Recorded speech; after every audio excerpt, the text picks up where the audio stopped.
Welcome to Sunday meditation, meditation situation. And wherever it finds you, I hope it is kind, which is something that's hard to feel sometimes. In fact, I wrote editorial in the Globe that was about kindness, and it is a kind of a funny side effect of writing in a newspaper is you don't get to choose the title. You get to write the content, but the editors are the ones who choose the title. So the piece where I wrote, it was about kindness. The title was Indigenous Community is routinely denied our most important medicine, kindness, kindness. And I would have chose a different title because it wasn't my intention to say, anything particular about a group of people, although I think routinely that is the case, that they are denied kindness on a regular basis, deliberately so. But the larger point was that it occurs to people who are not Indigenous as well, too, in positions where hierarchy is alive, meaning in the ER, in institutions where there is possibly a power differential. So when I heard that video with Joyce Echequan's last video, I don't know if you had a chance to see that. It's actually really hard to watch, though. Like sometimes those things are worth doing because it's difficult to believe. What echoed for me was not, when I heard that language, it wasn't just the language of racism that was being enunciated. It was even deeper than that. It was that I've heard that type of conversation happen to people who are from the street or who are from a different culture. So what was obvious about it was that what was missing was that a hand on her hand and letting her know that even if she was sick, that she was in the right place, and that she would be cared for and she should just rest, even if it was her last moments alive, that's what she deserved.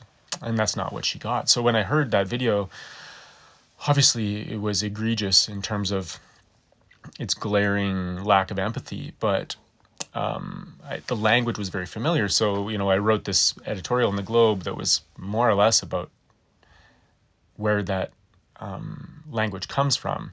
It comes from a position of fear, and usually happens from people with power towards people who are traditionally not given power.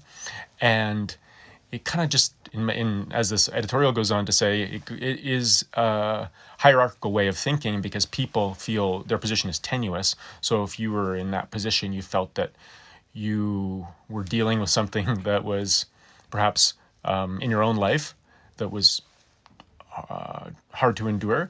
So one way to make yourself feel better is to lash out at someone who has less autonomy and less agency. And but what's surprising is, this is the second thing I'll mention. Like, one, if you write a article in the newspaper, an opinion piece, you don't get to choose a title, which is fine. It wasn't a bad title, of course, and I trust the editors. But second, do not read the comment section. It's quite shocking and disturbing that people are interpreting it so wrongly.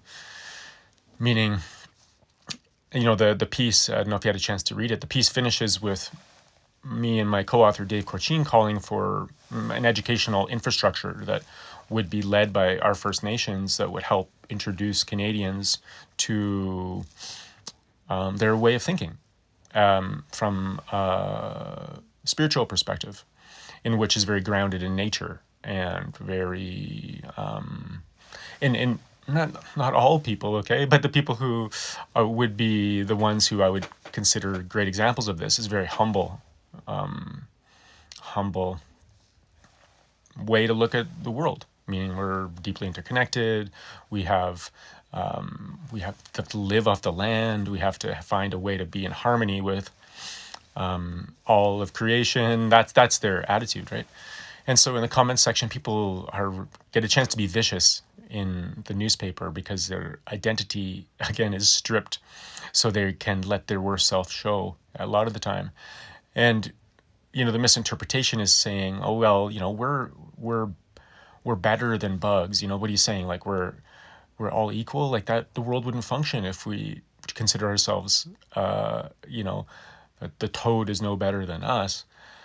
And, that's not what anyone's saying. You're not saying that we don't need to eat plants and animals. We do. We're human beings. It's how we survive.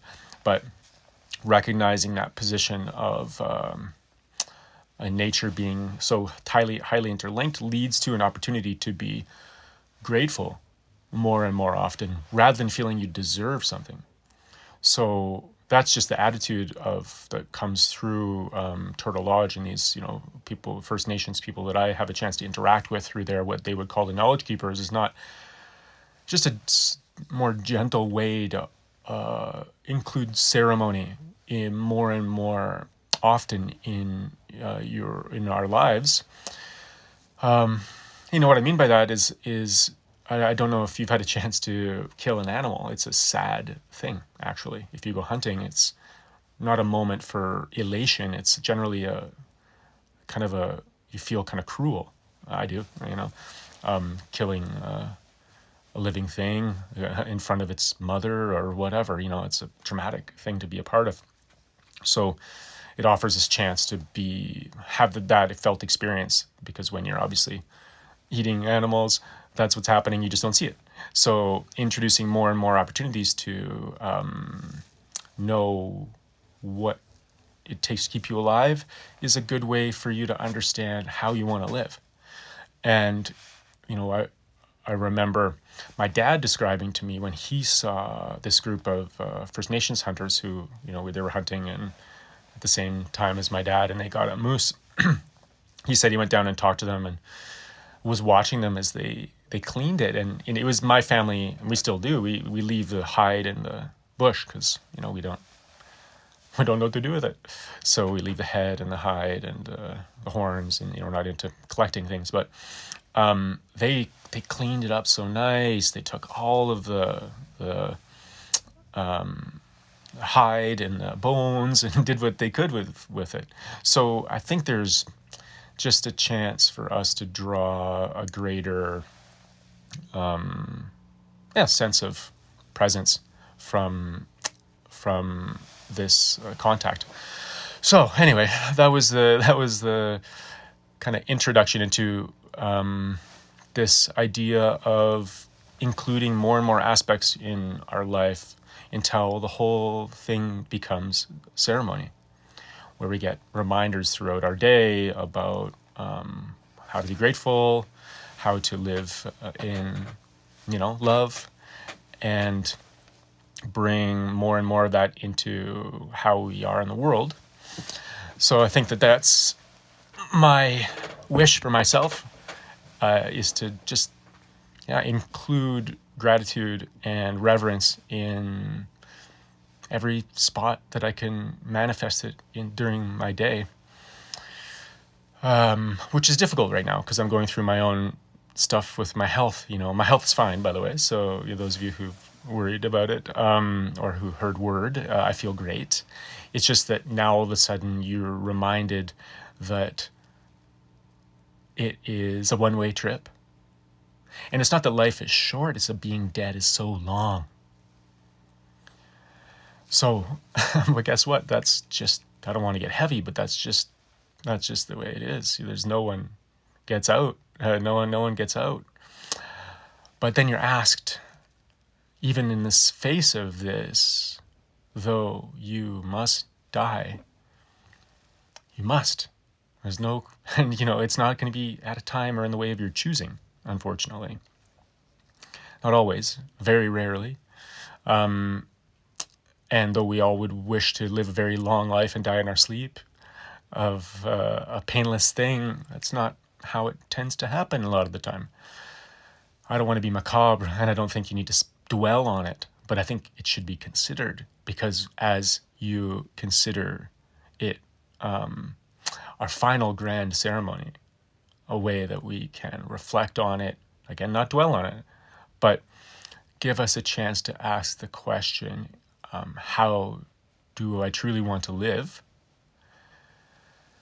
At the same time, recognizing what you are right now is brilliantly alive, brightly blooming with energy at every fundamental aspect of your being and your wide open mind and consciousness. So how do you want to live? And I think the answer comes when you truly reflect on this life as a gift, a true gift that you had nothing to do with necessarily. You just got handed it. And if you give it the appropriate amount of attention and not dwell on it, but you realize it as a special, rare pageant of impossibility, and even at the cellular level, what's happening there is difficult, impossible even for us to comprehend. We try, and we haven't even got a taste of the why life happens, let alone the how. But reverence starts to imbue our experience, and humility and kindness, and that sense of being here just as a witness kind of fills us with a sense of well-being that wants to pass its way naturally to other things. That's my experience, is that I don't think that, if you were critical like Hobbes was in the Leviathan, the philosophical piece that I referenced in this the description to this video, is that you're trying to make human nature seem like we're trying to win something. We're trying to talk ourselves out of the fear of dying. We're trying to work up to being, heroic in our community. It's all very small self, small mind. We're trying to won't be honest with ourselves. We're trying to get this like a legacy project. But, the people who I admire, and occasionally when I've been able to manifest that right view, is that actually just feels consonant with my love of life to not want to live in a non-harming way, to not harm others, to not harm myself, to be gentle. And now, listen, I haven't been the person in Joyce Echiquan's video, but I've been mean to patients, like when I'm in a bad mood. I'm not saying that it's, I'm certainly not claiming to be anywhere that I'm not. But on those moments where I'm most understand the gift, the size of the gift of being alive, I feel truly humbled and real full of awe, and want to be as kind as possible and love as deeply as I can, despite all the fear that I have inside of me, the fear about getting hurt, the fear about losing, the fear about leaving. And that just feels really natural. And that's what's, I think, happening in a large scale. I know you all are enduring a very difficult time, being stripped away from people you love, maybe even worried about your livelihood. And it is a time where we're all forced in this forced reflection of who we are. And we're learning and we're discovering. And I think, as you've heard me say many times before, the best is on the way of humanity. A golden age in understanding is happening right now, every second of every day. So, I just want to see as much of it as I can, because I think it's going to be exceed our expectations. That would be my guess. So many people are learning, including you, learning so much about not just what's essential, how to think about science, who to trust, how to have difficult conversations. So it just is like leveling up and it's no accident. A couple things on the situation. I know cases are a bit up in Toronto. I'm sorry to hear. I think everyone already knows, the boring advice about how to stay safe. For me, staying home is part of it. Getting outside is the major part of it, because I can't just stay at home. I go too much into my own head, so I want to get out of it. So I'm outside almost every day. I think you should be too. And nothing super dramatic is changing. The vaccines are rolling out. My grandfather's getting it in his nursing home in Alberta. It's on its way to people that age, no matter where you are in Canada. A lot of my friends are doing the vaccines in First Nations communities, again, which caused quite a lot of controversy in the Globe article. But so it's happening, and it's going to be, once spring starts to come, it's going to be, I hope, kind of blooming for all of us, where we get to see each other in face to face, maybe without masks on. I don't know. We'll see how cases do, but I'm hopeful. All right, so we're going to go to meditation here in a second, if you want to do that with me. And the meditation is going to be just really focused on allowing, almost like a surrender type of practice, meaning just getting rid of the push and pull. We are just so we can find ourselves wherever we are, without trying to have an experience beyond what is ringing through us. So we're just going to practice that. It'll make sense when I discuss the territory during the meditation, and hopefully it sits with you, and just that sense of openness and accompanies those feelings, those grand feelings that we all love and long for, like generosity and humility and kindness and being relaxed. That sense of opening. So we're going to work on that. We'll see if I can give you a sense of how that actually feels in your experience, and then we're just going to pour that kind of like feeling over whatever comes up. Okay. It's a useful tool. Like, I did it this morning just to relax and fall back asleep, because I woke up and my mind went boom. And then I'm like, okay, don't necessarily tangle with what's going on. Just manifest this feeling of letting whatever is rising just rise, let whatever is falling just fall, and it gives you a sense of peace, conserved energy. And if you believe my teachers, that's the letting go is the best way to actually manifest. Because as the more you let go, the more you realize you're being lived, something's living through you, something deep within you is living through you. And that thing has as its principles non-harming, non-judgment, peace, kindness, acceptance, love. You don't even have to try. And in fact, the less you try, the more that unfolds. Sounds ambitious. And I wish I could live there. Not always. I'm still trying, unfortunately. But okay, so wherever you are, if you want to get into a relaxed and comfortable position, we'll give it a spin, okay? So that's like just gently alert. Typically that happens upright and in a way that is attentive. If for you that means like lying down, then that's totally legit.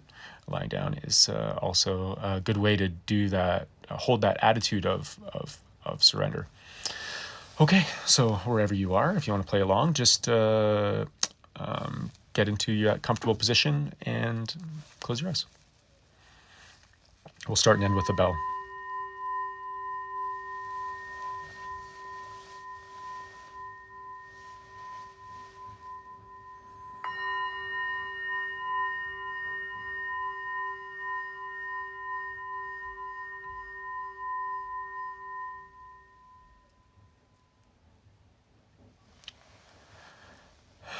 Wherever you are, that exhale, the next one, just be your deepest kind of exhale so far today. And let the in-breath that comes at the end of it be the biggest in-breath.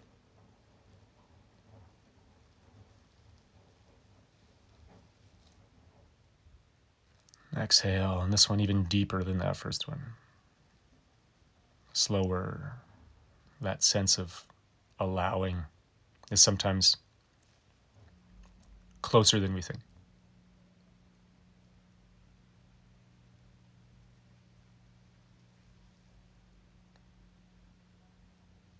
And breath happens, fills you full. You feel a stretch in your chest, the tightness in your ribs and your diaphragm. And the exhale, the reverse of this, the other side of the coin.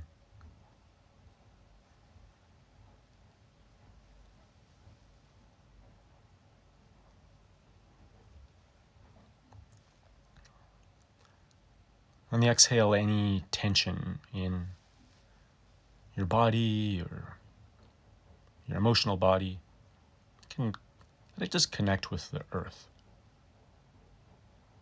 on the exhale. Meaning if you have some agitation in your thinking mind or constriction in any part of your body, physical, emotional,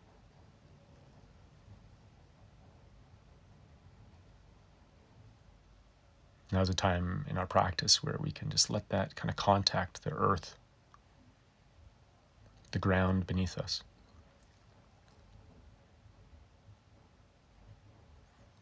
Can feel that sense of stability that is holding us.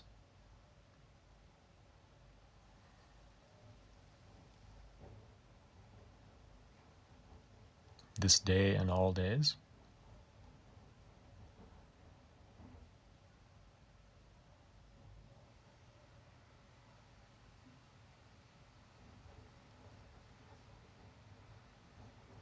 Any tension in your face, if there's any there that's left, can drain through you to the ground, through the floor and into the struts that are holding up your house or your apartment, into the bedrock.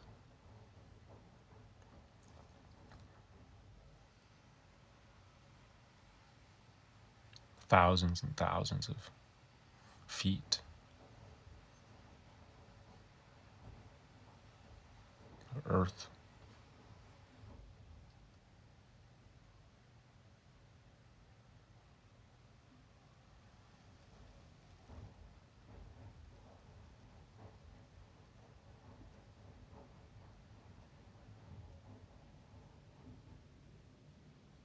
You're not trying to create a situation necessarily where we're, our mind is quiet or our body is quiet or any of those things. We're just giving it an opportunity for settling to occur.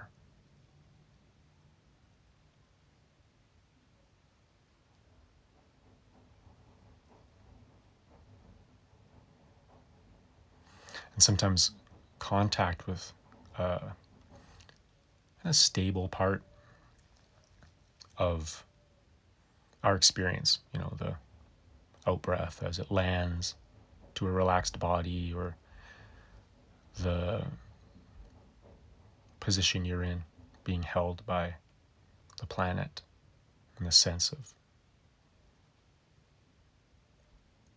stillness, maybe reassurance, can be a good balance for the frisson of experience that lives in us sometimes, so we can kind of connect to both, really. But for the time being, we're just going to see if we can let things settle using this breath in the middle of us as a window.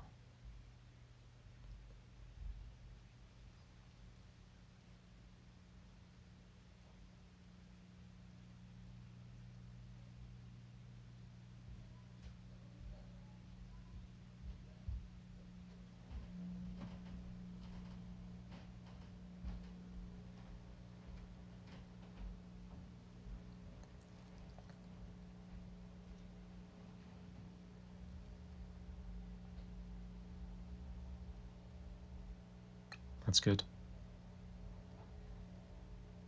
There's a sense of like substrate. It's vast and imperturbable sometimes. That we can glean in the pose or contact with the planet. Eternal or timeless.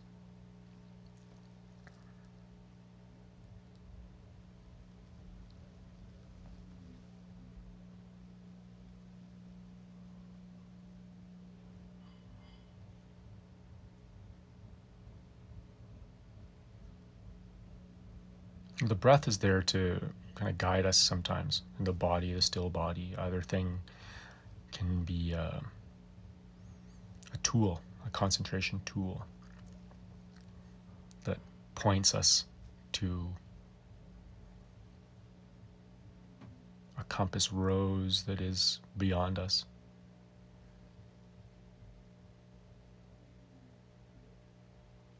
To give us a little glint of perspective.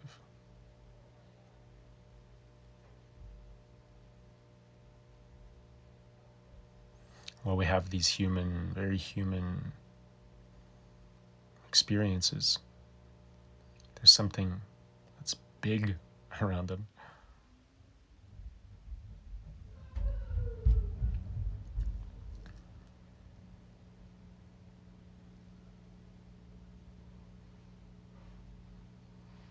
They occur in a ground that is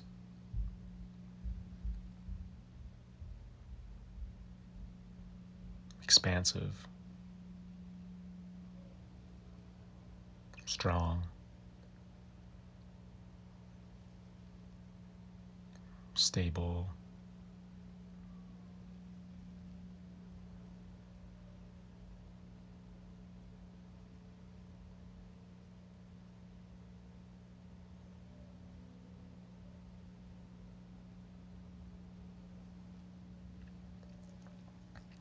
even just the sense of the pose, the quiet, kind of mountain-like quality to just sitting still or lying still.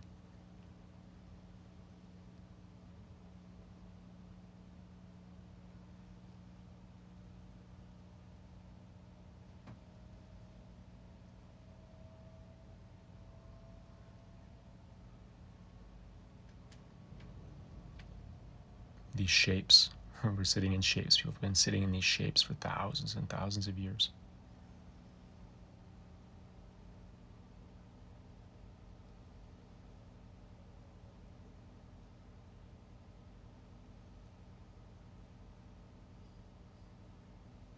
Same shape, same contact with that imperturbable, abiding thing that is our consciousness, that we all have our private dances in, but that unites us all. That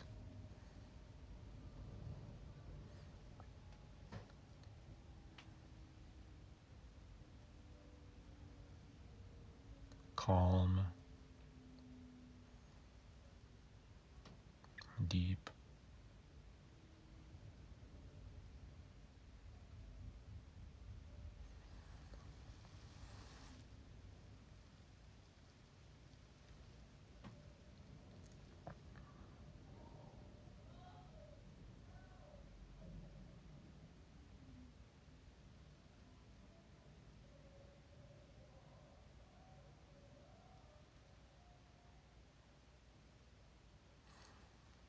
good. We can stay here, stay with that sense of the out-breath and landing in that still posture and the kind of abiding, enduring symmetry of expansive experience.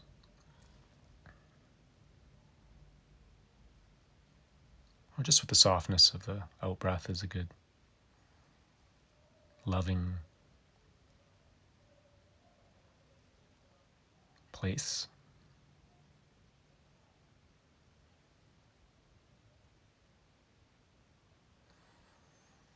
If you want to follow along, we're going to add one last facet. And that's just this try to glean this quality of surrender, such that we can conserve our energy.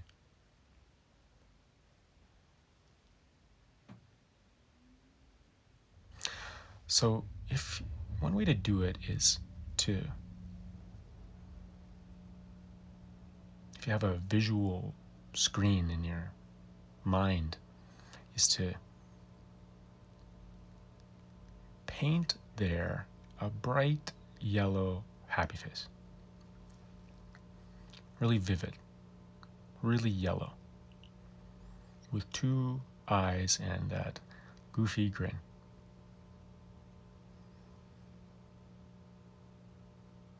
That's possible. It's easy for you. It's possible maybe it's a bit harder and it's flickering in and out, but just try to make it as vivid and real as you can. Keep holding that image. Hold it. See if you can stabilize it a little bit. Hold it. And now, okay, hold it. Okay, let go.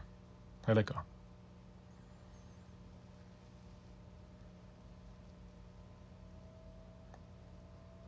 Just breathing.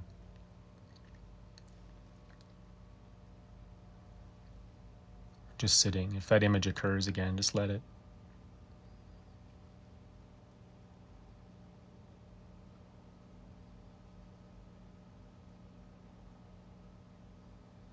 What you want to get a sense of is that letting go. That effortlessness of letting the intention just drop. We'll try one more time.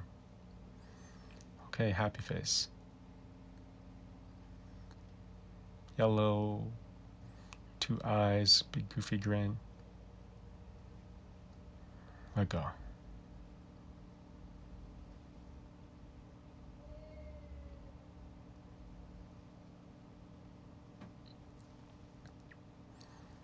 Now that sense of letting go, that sense of surrender, see how much of you can pour that over every aspect of your experience. Anything that comes up, if you notice there's any slight hanging on,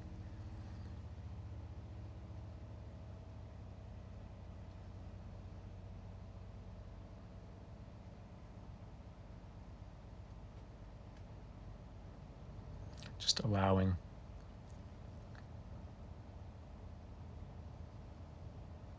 Breath can come in its own.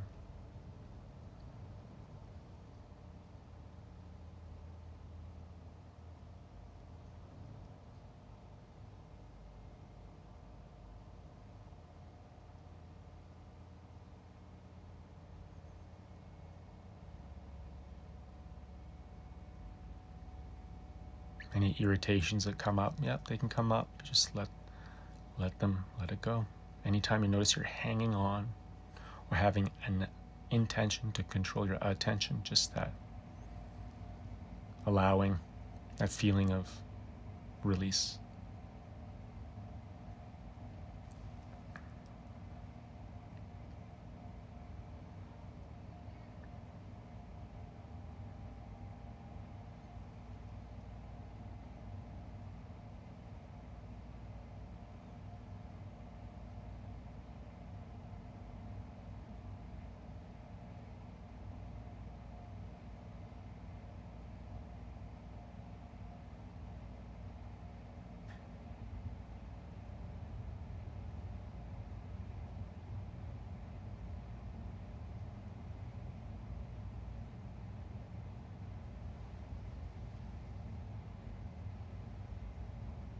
If you want to try that exercise again, you can do it on your own. If this doesn't make sense or you don't like it, stay with the stillness and the posture, the breath.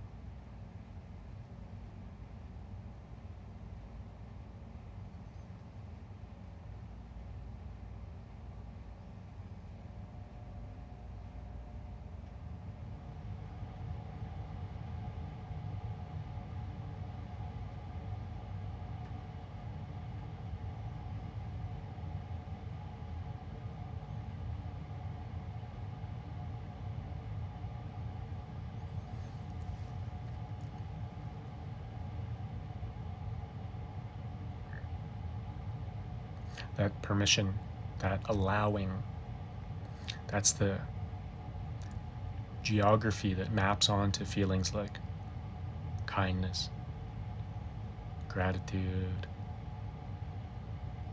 generosity, love.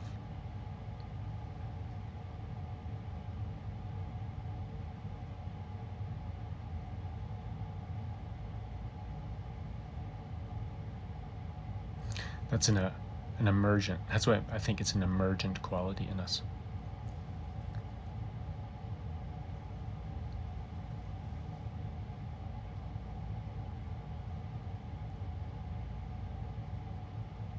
The more we let go of our fears, the more we live in that way of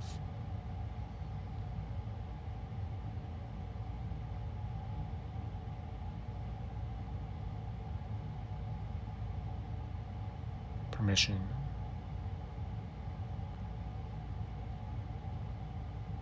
truth.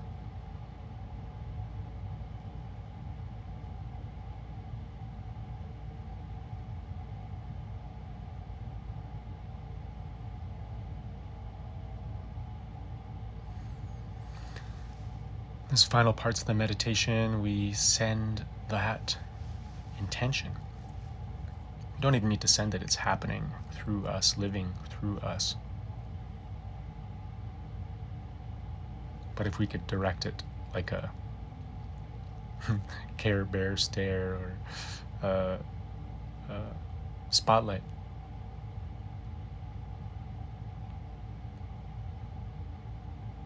towards people who need it right now, those feelings. And maybe you should add some of your own so the language becomes yours.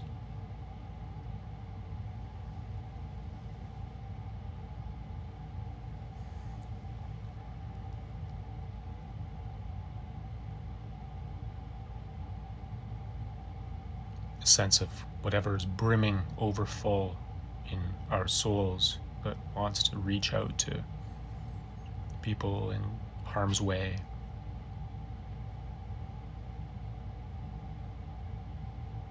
When we've met our own needs.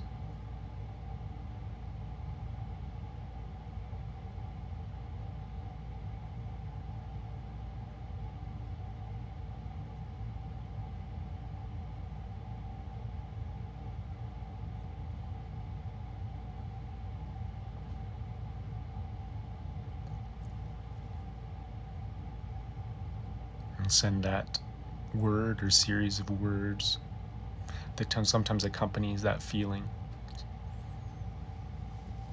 in a little dedication towards someone that you know could use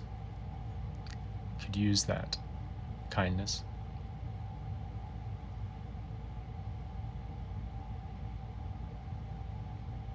It could be I love you, care for you.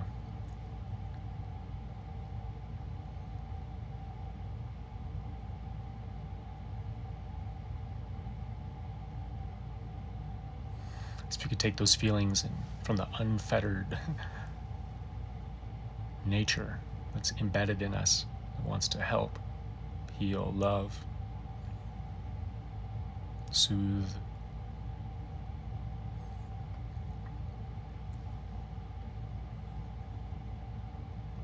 give it to all humankind.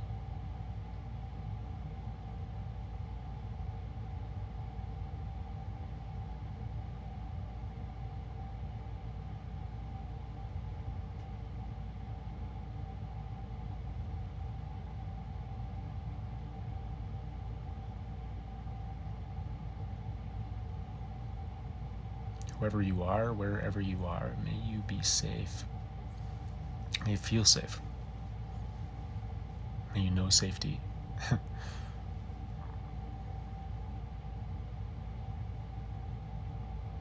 May you be loved.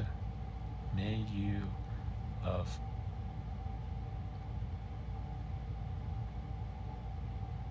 You are loved. You are love.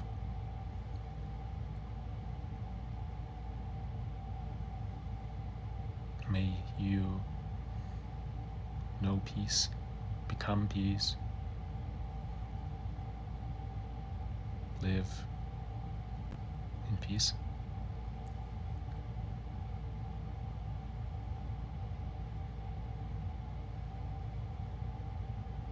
Know it as closer to us than we are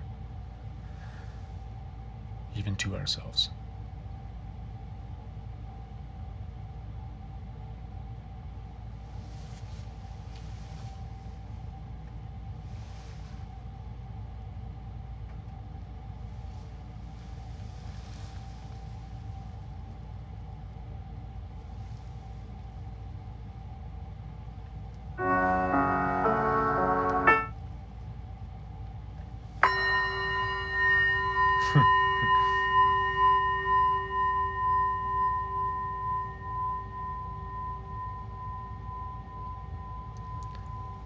It's a bit of a surprise with the music at the end. Thanks for sitting with me in the name of peace. May we know it. May we feel it. And may this time of difficulty be just training for the great peace that is our inheritance. And feel deep inside loved from the inside. Not shock and fearful, but actually embraced. Until we can do that again in person, embrace each other. I'll see you a week from now, and we'll do this again. Okay, see ya.